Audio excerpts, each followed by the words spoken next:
Ndị be anyị ndewonu, nke onye chiri ya zere. N'ụbọchị nke taata na amụta asụsụ Igbo, anyị ga-elebanye anya na mkpụrụ edide Igbo, abịdị Igbo, nke ndị bekee na-akpọ Igbo alfabet. Ile anya abịa n'asụsụ ọbụla, ha nwere mkpụrụ edide na usoro ha ji ede mkpụrụ okwu fa. Ọnya bụ na ị gaghị amụ asụsụ ọbụla ghara iji maọbụ ịgbado ụkwụ na mkpụrụ edide ahụ. Ya bụ ka anyị wee gaa n'iru wee mụta asụsụ Igbo, ọ bụ ihe kwesịrị ekwesị na anyị ga-amụta maọbụ mara ihe bụ gịnị abịdị Igbo. Aga m aga n'iru gụpụta ya dịka esi dee ya ebe a, na otu ekwesịrị isi wee na-akpọpụta ya. A bụ sh dị e fe ge gbe ghe gwe he i je ke kwe hwe le me ne nge nwe nye o ọ pe re se she ti u o ve we yi zi. Etu ahụ ka esi agụpụta ya ma na-akpọpụta ha n'otu n'otu.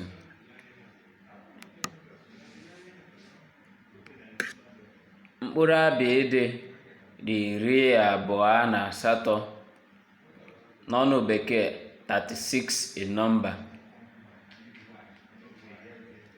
Ọnọdụ ka nke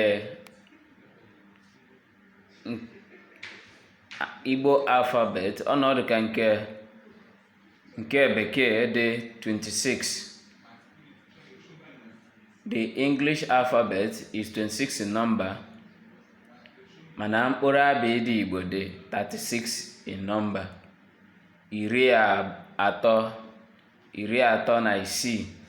36. Ekewara mkpụrụ abịdị ụzọ abụọ, nke a kpọrọ ụdaume na mgbochi ume. Ụdaume n'ọnụ bekee bụ vowel, mgbochi ume n'ọnụ bekee bụ consonant. Ka m gosi gị ndị bụ ụdaume na mkpụrụ abịdị a. A so n'ụdaume, e so n'ụdaume, i so n'ụdaume, ị so n'ụdaume, o so n'ụdaume, ọ so n'ụdaume, u so n'ụdaume, ụ so n'ụdaume. Ha dị 8. Ọzọkwa, a, e, i, ị, o, ọ, u, ụ.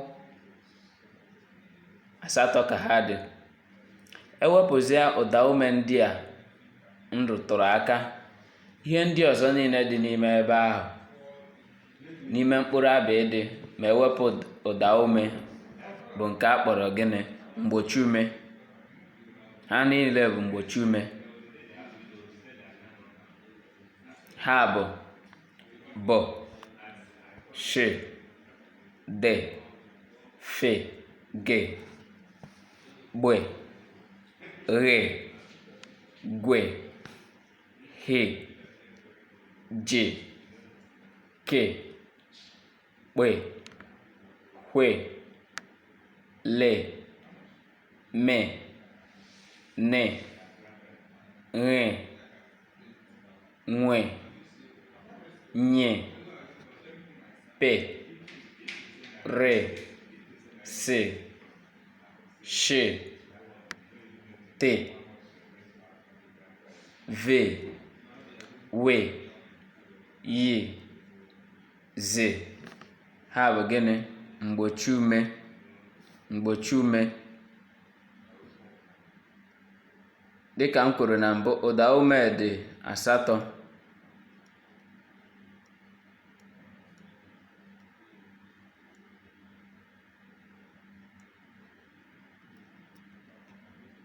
Ụda ume dị 8, ebe mgbochi ume dị 29 maọbụ 29 n'ọnụ ọgụgụ.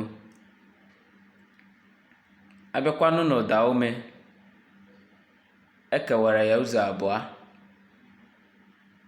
ụda mfe na ụda arọ. Abịazikwa na ụda mfe. Ụda mfe dị 4, ebe ụda arọ dịkwazị 4. Na mgbochi ume ekewara ya ụzọ abụọ: mgbochi ume nge na mgbochi ume mkpe. Amarọ m ma o nwere ihe ị chọpụtara oge m na-akpọpụta mkpụrụ abịịdị ndị a. N'ile anya, ịhụ na nne na nge na-adakọrịta ma yitebe. Otu ihe ị ga-eji mara ndịiche n'ime ha na-abụ bụ na nke anụnwa bụ ntụpọ n'elu, bụ akara uhie n'elu, nke ndị bekee na-akpọ hyphen. O bu ya n'elu. Ọ ya mere mkpọpụta ya ji dị iche. Mkpụrụ okwu ị nwere ike iji nke a mepụta bụ mkpụrụ okwu dịka ṅụọ mmiri. Ị nwere ike ịsị mmadụ, Obi, ṅụọ mmiri a. Ọ bụ nri ka ị ga-eji bido ya. Mana ọ bụrụ nke a nne, nke a nwere ike ibido nna maọbụ nara, take. O doro anya? Biko, ọ bụrụ na ị sọskraịbụbe maọbụ na ị sonyebere anyị n'ihe YouTube a, biko mee nke ahụ ka ọ gazie, ka ọ ga-abụ oge ọbụla etinyere ihe onyonyo ebe a ka ị wee nweta ya ọsịsọ, ma jiri ya na-akụziri ụmụ gị maọbụ ụmụnne gị ndị chọrọ ịmụta asụsụ Igbo. Anyị ka bidochara ebido, mana anyị ga na-abawanye na-emepụta ihe kwesịrị ekwesị. Ọ bụrụ naanị so n'asụsụ Igbo, maọbụ ọ bụrụ naanị so na ihe gbasara mkpụrụ abịịdị ka anyị ga-agbado ụkwụ, kama ọ bụ ihe gbasara ndụ ndị Igbo, omenala na ihe dị iche iche gbasara ndị Igbo. Ya bụ, nke a bụgodu mbido, n'ihi na ị gaghị amụta asụsụ Igbo ma ọ bụrụ na ị maghị mkpụrụ edide Igbo. Ya bụ, sonyere anyị oge ọbụla anyị tinyere ihe onyonyo ebe a, ma mee ka ọ masị gị. Echezọkwana idetu isiokwu ọbụla ị kwesịrị ka anyị kwuo maka ya, maọbụ nke anyị kwuru ịghọtaghị ya ọfụma. Mee ka anyị mara, ka anyị kọwaa ya ọfụma, ma nye gị ihe kwesịrị na ị ga-amụta. Ndewo. Aha m ka bụkwa Chim Chinonyelum. Nọgide ma nọrọ n'udo.